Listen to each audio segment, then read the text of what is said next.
केंद्र सरकार के 1 करोड़ से ज्यादा कर्मचारी और पेंशनर को 8वें वेतन आयोग को लेकर बेसब्री से इंतजार है। पिछले वेतन आयोग की सिफारिशें जनवरी 2016 में लागू हुई थीं और अब इस बात को 8 साल हो चुके हैं। लोग उम्मीद कर रहे हैं कि जल्द ही आयोग बने और सिफारिशें आएं ताकि सैलरी स्ट्रक्चर मौजूदा समय के खर्चों के मुताबिक अपडेट हो सके। तो आपको बता दें कि कर्मचारी और पेंशनर के लिए खुशी की खबर है। जी हाँ, सही सुना आपने। संसद में इसी बात को लेकर चर्चा हुई है। अब ऐसे में सवाल उठता है कि क्या बढ़ेगी आपकी सैलरी और पेंशन? क्या इस बार आपकी जेब भरने वाली है? क्या अब पेंशन में आएगा बड़ा उछाल? और क्या केंद्र सरकार कोई कर्मचारी और पेंशनर के लिए बड़ा ऐलान करने जा रही है? दोस्तों, संसद के मौजूदा सत्र में एक ऐसा मुद्दा उठा है जिसे सुनकर 90 लाख से ज्यादा कर्मचारियों और पेंशनर्स की उम्मीद जाग गई है। एक ऐसा प्रस्ताव जिसने सोशल मीडिया से लेकर राजनीतिक गलियारों तक हलचल मचा दी है। तो आइए आज हम आपको बताते हैं सैलरी पेंशन से जुड़े इस बड़े मसले का पूरा सच। संसद में क्या हुआ और आपके लिए इसका क्या मतलब है? कर्मचारियों की सैलरी और पेंशन पर संसद में बवाल, बढ़ा 8वें वेतन आयोग को लेकर बेसब्री से इंतजार। महंगाई लगातार बढ़ रही है लेकिन सैलरी उसी जगह पर अटकी हुई है। महंगाई के इस दौर में कर्मचारियों की परचेजिंग पावर पर असर पड़ा है और पिछले कई सालों से सैलरी स्ट्रक्चर में कोई भी बदलाव नहीं हुआ है। यही वजह है कि कर्मचारी और पेंशनर दोनों परेशान हैं। पिछले वेतन आयोग की सिफारिशें जनवरी 2016 में लागू हुई थीं और अब 8 साल हो चुके हैं। लोग उम्मीद कर रहे हैं कि जल्द आयोग बने और सिफारिशें आएं ताकि सैलरी स्ट्रक्चर मौजूदा समय के खर्चों के मुताबिक अपडेट हो सके। ऐसे में कर्मचारी और पेंशनर के लिए एक बड़ी खबर ने राहत का काम किया है, जिसकी वजह से उसके चेहरे पर खुशी तैर गई है। 20 जुलाई को संसद के मॉनसून सत्र के दौरान लोकसभा में एक ऐसा सवाल उठा जिसने पूरी सरकारी महकमे को हिला दिया, या यूं कहें कि इस चर्चे से कर्मचारी और पेंशनर की बाछें खिल गई हैं। संसद में सांसदों ने सीधे सरकार से पूछा, केंद्र के कर्मचारियों की पेंशन और सैलरी कब बढ़ेगी? पुरानी पेंशन योजना यानी ओपीएस को लेकर सरकार क्या कर रही है? वित्त मंत्रालय के जवाब ने सबका ध्यान खींचा। वित्त राज्य मंत्री ने माना कि पुरानी पेंशन योजना और वेतनमान को लेकर लगातार मांगे आ रही हैं और सरकार इस पर गंभीरता से विचार कर रही है। एक रिपोर्ट के मुताबिक वित्त मंत्रालय की ओर से प्रमुख विभागों, मंत्रालयों और राज्य सरकार के साथ 8वें वेतन आयोग के संबंध में परामर्श शुरू कर दिए गए हैं। इनमें रक्षा मंत्रालय, गृह मंत्रालय, कार्मिक एवं प्रशिक्षण मंत्रालय समेत विभिन्न राज्य सरकारें शामिल हैं।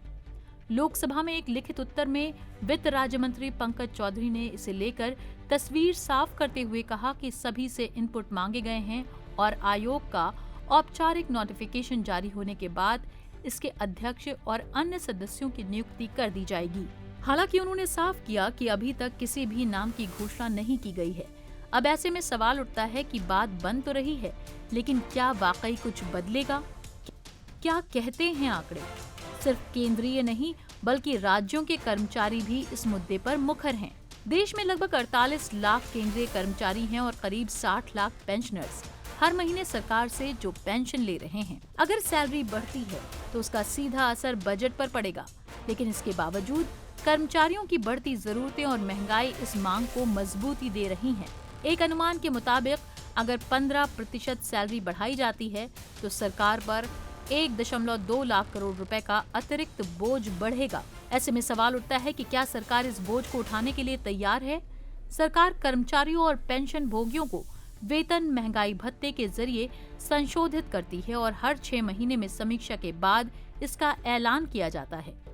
डीए हाइक सीधे AICPI-IW से जुड़ा होता है, जो औद्योगिक श्रमिकों के लिए अखिल भारतीय उपभोक्ता मूल्य सूचकांक है। महंगाई भत्ते में आमतौर पर हर साल जनवरी और जुलाई में संशोधन किया जाता है। 8वां वेतन आयोग लागू होने से देश भर के करीब 50 लाख केंद्रीय कर्मचारियों और लगभग 65 लाख से अधिक ज्यादा पेंशनर्स को लाभ होगा। हालांकि जब तक नया वेतन आयोग अपनी सिफारिशें प्रस्तुत नहीं कर देता और सरकार की ओर से उन्हें अप्रूवल नहीं दिया जाता, तब तक कर्मचारियों की सैलरी या फिर पेंशन स्ट्रक्चर में किसी भी प्रकार का कोई बदलाव नहीं होगा। हालांकि जब तक नया वेतन आयोग अपनी सिफारिशें प्रस्तुत नहीं कर देता और सरकार की ओर से इन्हें अप्रूवल नहीं दिया जाता है, तब तक के लिए कर्मचारियों की सैलरी या फिर पेंशन स्ट्रक्चर में किसी भी प्रकार का कोई बदलाव नहीं होगा। हालांकि हर साल में 2 बार होने वाले महंगाई भत्ते में बढ़ोतरी का लाभ मिलता रहेगा। वैसे ये सिर्फ एक आर्थिक नहीं बल्कि राजनीतिक मुद्दा भी बन चुका है।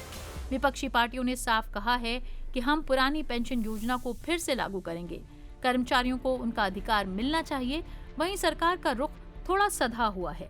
सरकार कह रही है कि हम वित्तीय स्थिरता बनाए रखते हुए कर्मचारियों के हित में काम कर रहे हैं। सरकार के जवाब और प्रक्रिया को देखकर ऐसा लग रहा है कि 8वें वेतन आयोग की सिफारिशें लागू होने में अभी समय लग सकता है। संभव है कि नई सैलरी और पेंशन का असर 2026 के बाद ही दिखाई दे। ऐसे में फिलहाल केंद्रीय कर्मचारियों और पेंशनरों को थोड़ा और इंतजार करना पड़ सकता है। बड़ी बात यह है कि कई राज्यों में पुरानी पेंशन योजना ओपीएस वापस लाई जा चुकी है, जैसे राजस्थान, छत्तीसगढ़, पंजाब। ऐसे में सवाल ये भी बनता है कि क्या केंद्र सरकार में भी ओपीएस की तरफ वो बढ़ने वाली है। फिलहाल अब तक 8 पे कमीशन की आधिकारिक सिफारिशें तैयार नहीं हुई हैं, लेकिन इनका क्रियान्वयन पूर्व आयोगों द्वारा निर्धारित पैटर्न के अनुसार ही किए जाने की उम्मीद जताई जा रही है। ऐसे में अब सभी की नजरें इस पर टिकी हैं कि सरकार आयोग को कब अधिसूचित करेगी और नई सिफारिशें कब लागू होंगी।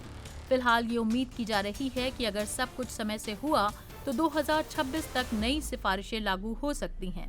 सरकार ने फिलहाल ओपीएस को लेकर कमेटी बनाने का संकेत दिया है।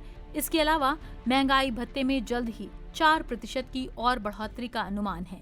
यानी ये चर्चा अभी रुकेगी नहीं, बल्कि अब और भी तेज हो जाएगी। देश के करोड़ों कर्मचारी और पेंशनर्स आज सिर्फ एक बात चाहते हैं, इज्जत से जीने की गारंटी। अब ये सरकार पर है कि वो इस भरोसे को कैसे निभाती है। और आप क्या सोचते हैं? क्या ओपीएस वापस आनी चाहिए? क्या सैलरी बढ़नी चाहिए? नीचे कमेंट में जरूर बताइए। वीडियो पसंद आया हो तो लाइक, शेयर और सब्सक्राइब जरूर करें ताकि अगली अपडेट आपको सबसे पहले मिले।